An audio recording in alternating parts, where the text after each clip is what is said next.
Hi, I'm Daryl Rainey from Progressive Realty Group here in Waterford. This green board and batten building behind me is an important part of Waterford's past. It's the historic Waterford train station. It was built in the late 1800s when Waterford was a busy railway hub with dozens of trains passing through each day en route to Detroit, Buffalo, Hamilton, and Toronto. But did you know that it once sat vacant for many years before it found new life as a retail hub? In this edition of Building History, our pal James from the Waterford Heritage and Agricultural Museum welcomes us aboard as we journey through the history of this charming old building.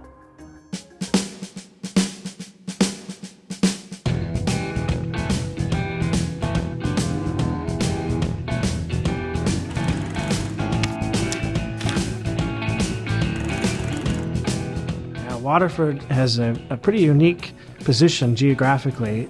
There's the river that goes through and the landscape, all of that stuff, as well as some early industry in town. There was the grist mill, lumber mill.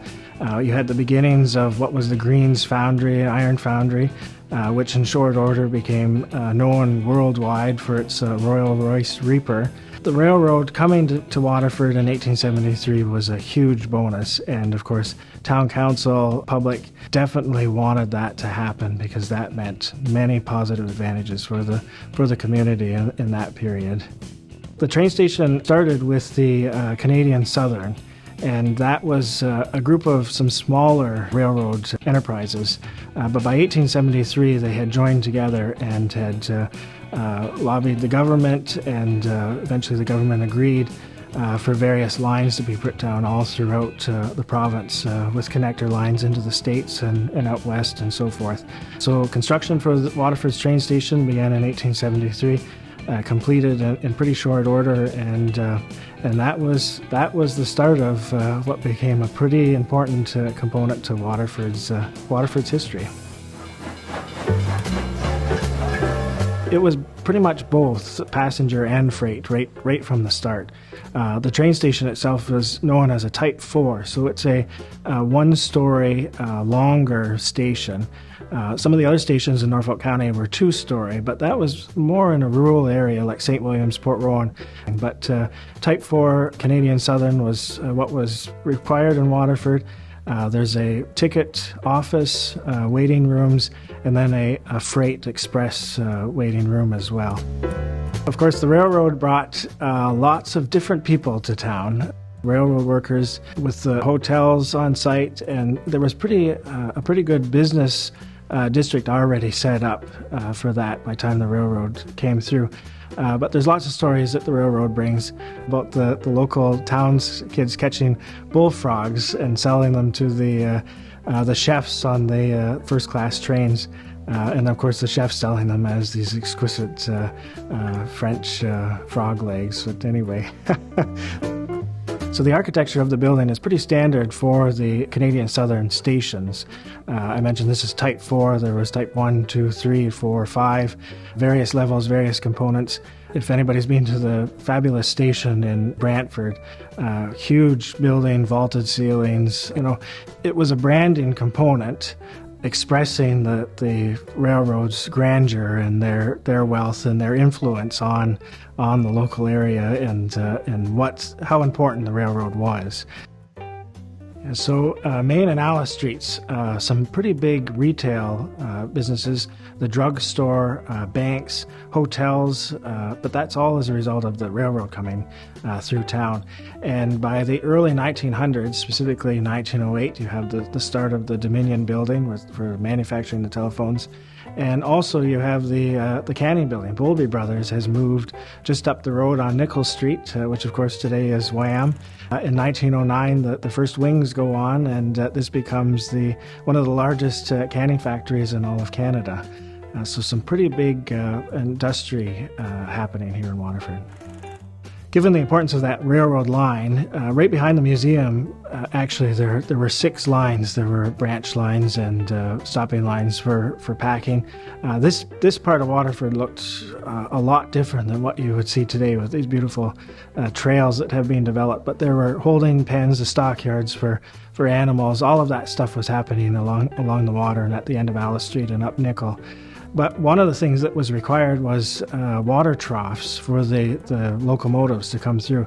Of course, they require the water for the steam engines. You would have to stop, fill up the boilers with the water. But if you had important cargo, you couldn't necessarily be stopping all the time to do that.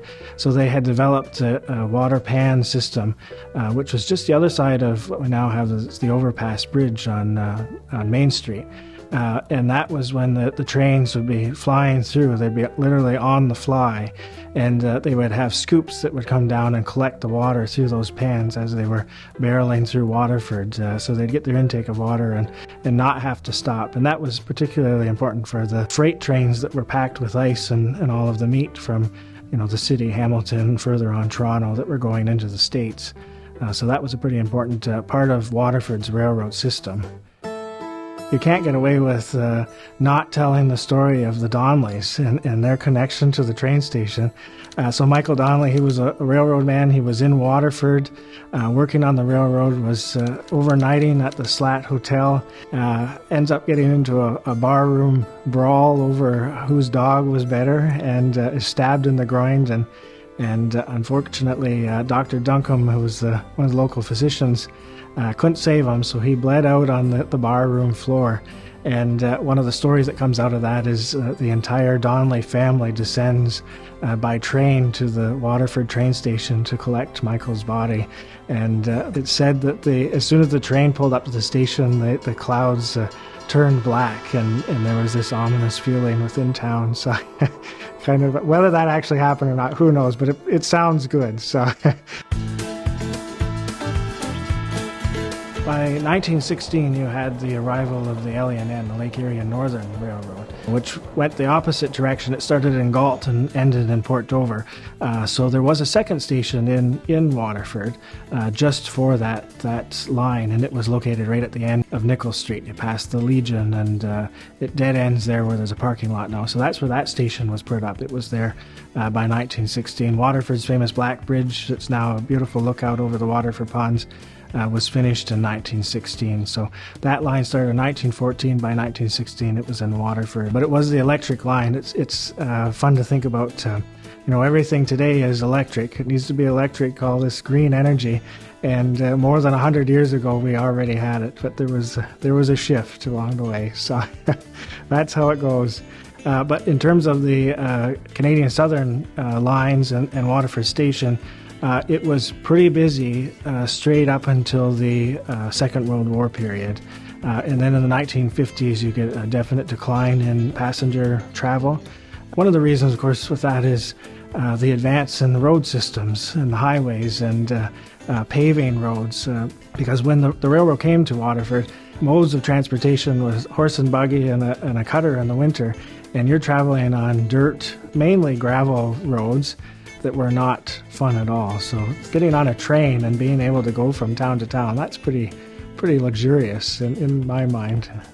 But yeah, definitely 1950s passenger travel is down, really down in the 60s, and by the early 1970s the station ceased to operate and is pretty much boarded up. The rail line is still running, but it's almost exclusively freight going through town, and certainly not to the extent that it was during the heyday. There's been some reports that these lines here in Waterford, there was a train a minute, which is just unbelievable to think about. So by the early 1970s, the station had ceased operations, was not required anymore. There was no train stopping for passengers. So it was actually boarded up, and that caught the attention of a number of residents that were concerned about the welfare of that property and understood the historical importance of the building and what the railroad meant to Waterford. And I remember as a kid coming down, and by that time rail traffic had totally stopped, but there was a front end of a fantastic 1950s diesel engine sitting beside the building, and that all goes back to the idea of when Waterford connecting to this destination train from St. Thomas, Tillsonburg, and so forth.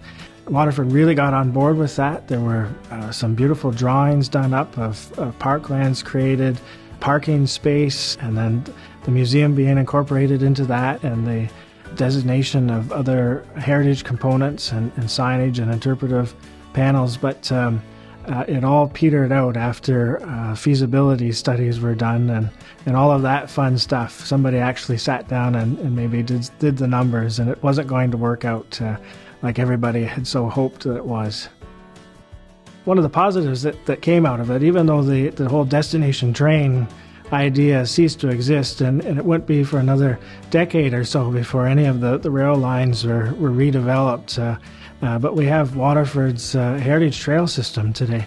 And I know being at the museum and being on that trail system, we have visitors all the time that have come specifically to Waterford to get on that trail, whether they're hiking or biking or just coming to Waterford because of that with the beautiful pond system, coming from all over Ontario to visit that fabulous revitalization of the train system. Following that possible revising of that historical building, the train station ended up being purchased by the Waterford Chamber of Commerce, who did do restoration work to it, interior in particular, and used it for some office space. But they eventually sold it to the Waterford and Townsend Historical Society to look after as a proper heritage building. And the Historical Society maintained it and developed a lease for a business called Quilt Junction. And that was operated for a number of years, a material store for people making quilts, and they came from near and far to visit that in Waterford. It was a destination unto its own. The most recent history for that building is that the Waterford and Townsend Historical Society has disbanded, but in the lead up to that happening, they did sell the train station to a local business owner. The property that it sits on is actually owned by Norfolk County, so there was a lease agreement drawn up, but the building itself is privately owned and is maintained as a retail outlet. It's really helped to transform what happened along Alice Street, and as a result of that parkland and the walking trails, the antique store, Waterford Antique Market, still going strong. The whole development of the Dominion building with lofts and other retail outlets really helped to sustain and transform that area. The revitalization of the Waterford Trail has helped breathe new life into old buildings like the Waterford train station and help revitalize the rest of the downtown. It's inspiring to see buildings like the old train station, which once helped people to get to their destination, has now become a destination of its own. If you're looking to move in and around the Waterford area, be sure to contact us at ProgressiveRealtyGroup.ca, your hometown realtor.